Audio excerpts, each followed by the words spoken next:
Ek was nou onlangs by die see. Was baie jare gelede by die see.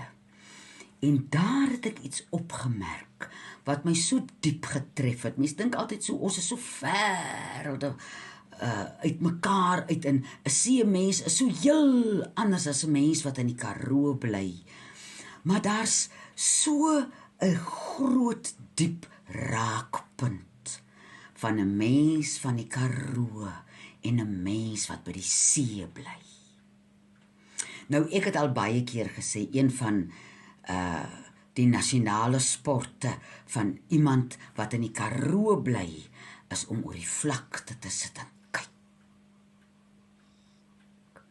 Om jou oë so oor die horison te laat speel.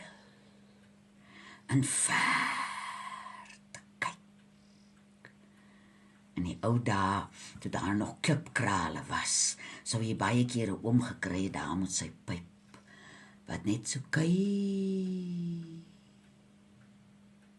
En jy vra ook nie vir hom wat kyk hy en wat dink hy nie. Jy kan sien, dis iets heiligs wat daar gebeur. En toe ek daar op Jeffreys Bay was, daar sulke bankies waar 'n mens kan sit. Nou, was ek so verbaas om hoeveel mense, oud, jonk, enige mens, kom sit daar op daai bankie en kyk. Kyk wat gebeur met die water. Kyk hoe die gety verander. Daai lieflike reuk, ek het vergeet hoe lekker ruik die see. En alles wat in haar is, ruik so lekker. En toe ek nou terugkom in die Karoo en ek vergelyk dit met hoe ek hier partykeer uit my klein venstertjie hier waar ek nou met julle sit en praat, voor my is 'n venstertjie, wat 'n vlakte voor my is, wat ek regtig tot binne in Rietbron se kafee kan sien. Dis niks, dis net die vlakte wat lê. Nou sal jy dink so vlak wat lê net, hy blyk net heeltyd dieselfde. Maar wie is ek nou hier buitekant my huisie is 'n klip, as ek nou wil buitekant die vlakte sit en kyk. Daar's nie so baie, daar's nou nie hoogwater en groot kleurveranderinge nie, maar daar's iets magneties. Daar's iets wat met jou gedagtes, met jou wese gebeur, as jy net kyk. En daai kyk het nie gedagtes nie. Jy sit en dink nie aan iets of probeer iets uitpleis of jy's nie besig met iets nie. Jy is besig met kyk.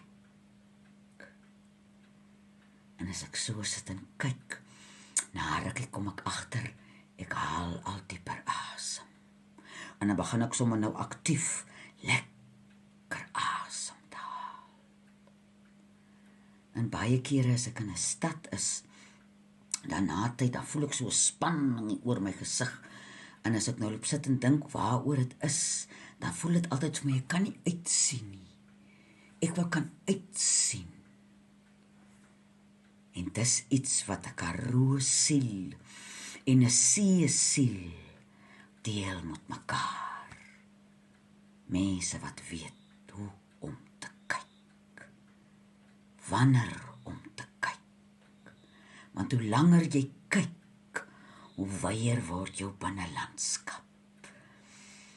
Jou binnelandskap is na in die hele wye see en die hele wye vlakte. Dit gee ruimte in jou binneste. En julle wat nou in die stad bly, wat nou 'n bietjie vaskyk teen die dinge. Gee jouself so 1 naweek 'n maand, waar jy jou rydings en neus in die pad insit, en gaan na 'n plek toe, waar jy bietjie kan uitkyk. Dit hoef nie 'n Karoo vlakte of die see te wees nie, maar kyk, verby kyk, is een van die grootste medisynes wat ons siel en liggaam